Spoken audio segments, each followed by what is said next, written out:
So what I'm going to be using today are some stencils that I made, and it is exactly the same, I'm trying to get it so you can see it, it's exactly the same pattern but in different sizes. This is a mask and this is a stencil.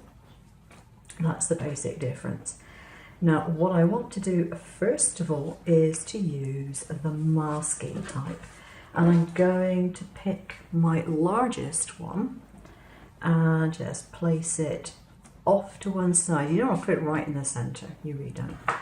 Now today I'm going to be using one of these brushes. I got them because I saw them in the Chinese shop, and when they're in the package it looked like it was just like a coloured foam, and that's what I thought it was. And then I saw some videos of people using these things and discovered it was actually a brush. Now there are very expensive craft versions of this that you can buy. I got this in my Chinese shop and it was €2.50. It's actually pretty sturdy. It bends slightly but not very much. It's very densely packed.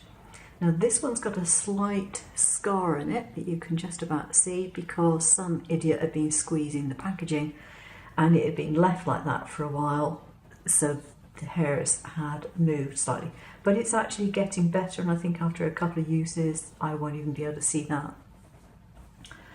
Oh, they feel so nice and soft. It's like the plushiest of teddy bears. Right, now today I am forcing myself to use something other than pinks, purples and blues. Those are my colour preferences. I am going out of my comfort zone to use something different. So I have got a colour palette here of inks, which is yellow, green, orange and browns. So yeah, for me this is very different. So I'm actually going to start off with the brown one. Now normally with these inks what I have to do is to put a little bit of glycerin on my normal foam tool and then tamp this onto a tile and then use that to pick up the ink. With this I don't even have to bother. No glycerin required. And these are just dye-based inks. They are not the sort that you can normally easily blend. So going to just put a bit on there. Now you can't even see the ink on here. You just have to take a leap of faith and assume that it's there. There you go. Now obviously the harder you press, the more colour you are going to get down. But it actually is far more difficult to mess it up with this. I'm going in now with pistachio.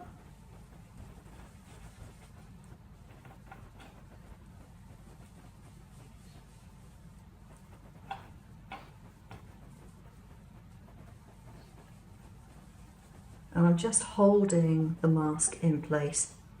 Now you notice they do have a little dot in the centre, so if you need to, you can line them up quite easily if they do move. I'm going to change now to Pear, which is a little brighter. And you notice I haven't even changed brushes.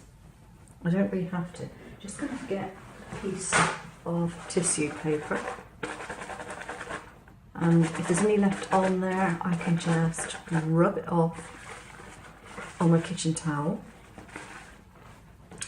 So that's what I want to do for that one. And I'm going to put just a part one in this corner. And for this one, I'm actually going to go for a yellow tinge. So this is way out of my comfort zone. These are colours I rarely use. In fact, some of them I probably never have used. I wouldn't be at all surprised. So that's the yellow bit, and I'm now going to go for a warmer one because that is dandelion. This is cantaloupe, which is more of an orangey yellow. And I'm just going to put my finger on there and just rotate this around because it makes it easier for me to do. And there we go. And then I want something for these two edges, but I'm not entirely quite sure what colour I fancy. I'm going to be brave and go for a touch of Morocco. Oh gosh, yes, that was brave of me. Okay, a little bit on there as well. I'm being careful not to go over my white space at this point because I don't want to ruin that. There we go, my base is done. So, I mean, this is just great fun. You can play and play and play. I'm just going to rub this on my paper towel. And now what I'm going to do is use some of these smaller ones, my actual stencils, to create some colour in the middle. Now I'm actually going to line them up so that the petals are in the same direction. And because I've got a reasonable space around here, I can actually get away with it. So with this one, I'm going to start off by doing some yellow.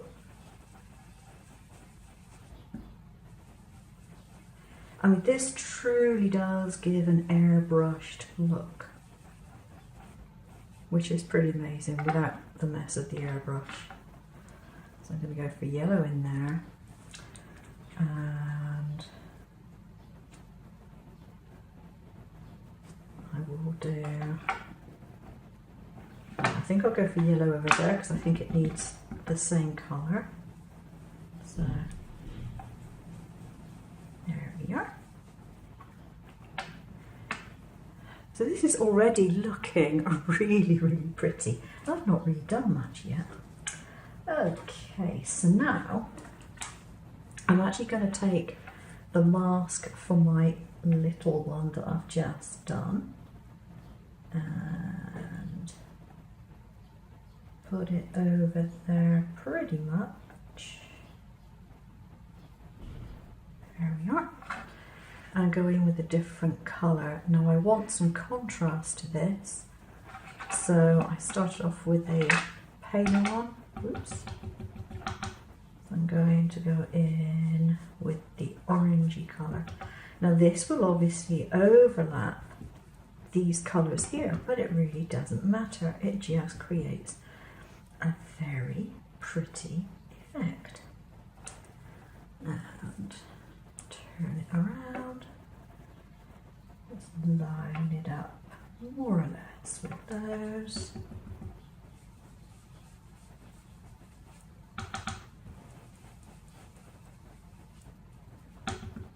Now because I have my stencil cut out from this plastic, you can actually still see what is underneath to a certain extent, so that's quite nice. But you still don't get the full effect until you take it away. And then what I'm going to do is I'm going to come in with another one of my stencils. Which one do I need? I think it might be that one. Yeah, that looks like it. And line this up more or less with that there.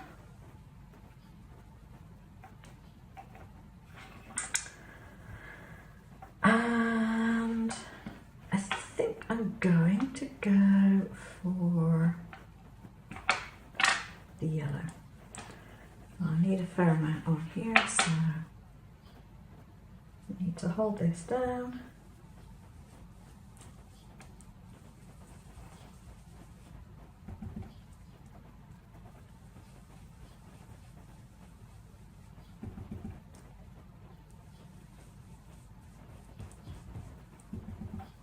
You don't want the same concentration of colour all the way around because it makes it look more natural if it's varied. So some sides are going to be stronger and some sides are not going to be as strong. it makes it look better than being regimented.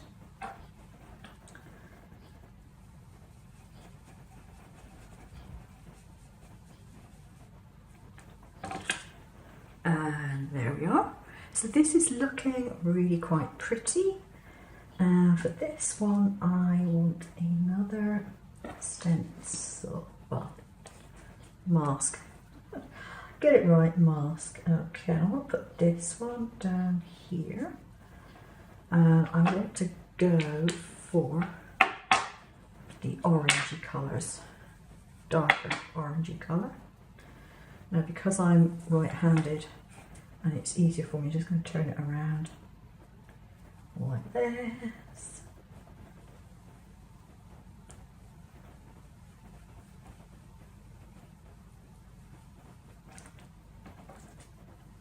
There we are. And I can take a mid-size one, place that over, and do a softer colour. I might actually go for a very slight greeny look. I'll try a greeny look and see how that goes. We'll see. Just better chest check I haven't got any really dark colour on there. There we go, nice and subtle. Just a little bit.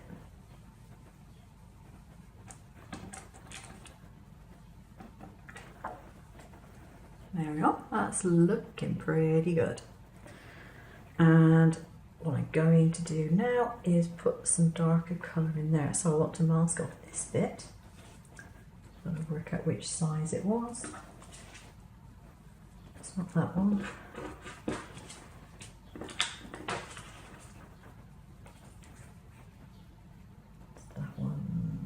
Nope, nope, it's the smaller one again. I'll get the right one eventually. Yeah. Actually, it was the larger one I wanted, didn't I? Silly me. Okay, that's the same size. Dear, oh dear. I ought to number them, didn't I? That would make sense. Okay. No. Or is it? Actually, yes. Yeah, that's the one. Okay. So I now want the orange one.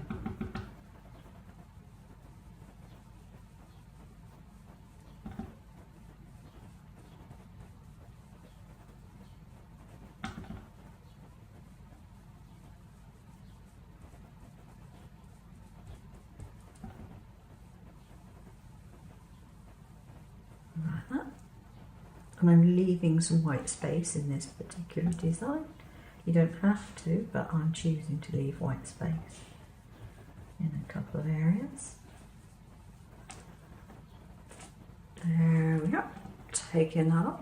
I think that looks rather pretty, but the last touch, well, two last things.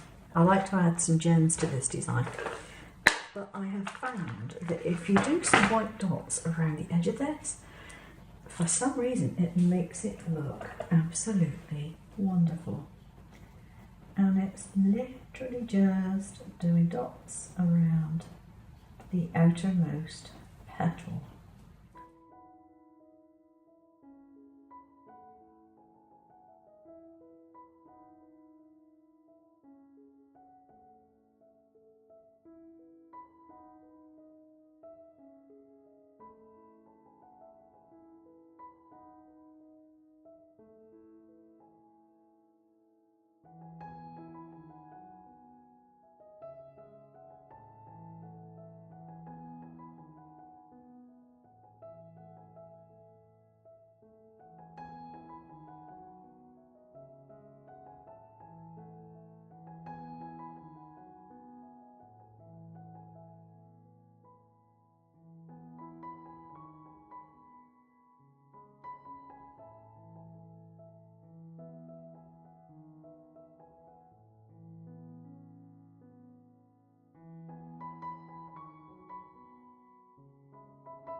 because I've decided to put sequins on here and make it difficult to press down, I'm going to actually put the card front onto my card base before I do that. So I've put it into my frame and I've already checked the sizing, that's fine. So I can put some sticky tape on here. Now this particular tape is one that doesn't have a backing strip to it, which is rather weird, but it doesn't.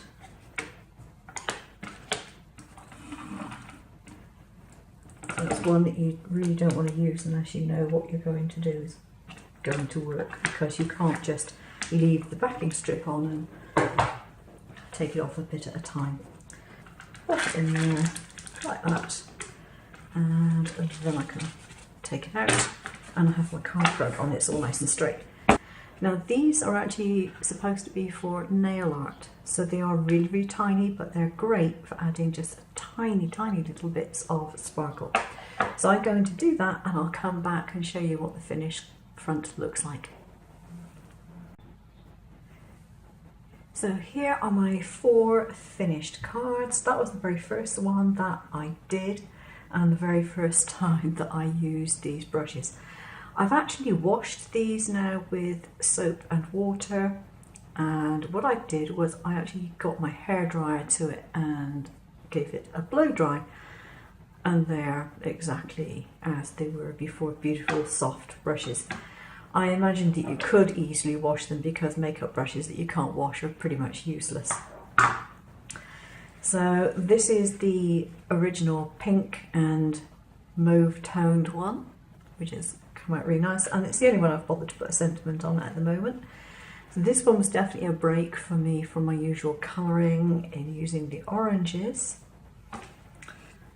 That was done in the same colour scheme as the original one, but that was done as a square format instead. So this one is the last one I did in the blues and the grey, and actually I rather like it. It's an unusual departure from my usual colour scheme, and I do think it's quite a nice one, so I was very happy with the way that it turned out. Just need to get that gem back on there. And there we go, all done. So I hope you like them. I will link the file down below for the pattern for the flowers, so that if you do want to make your stencils, you can, as long as you have a cutting machine, of course.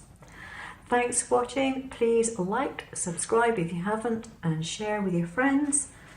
And if you really want to support my channel, there is a link below to a coffee button and you can buy me a cup of coffee.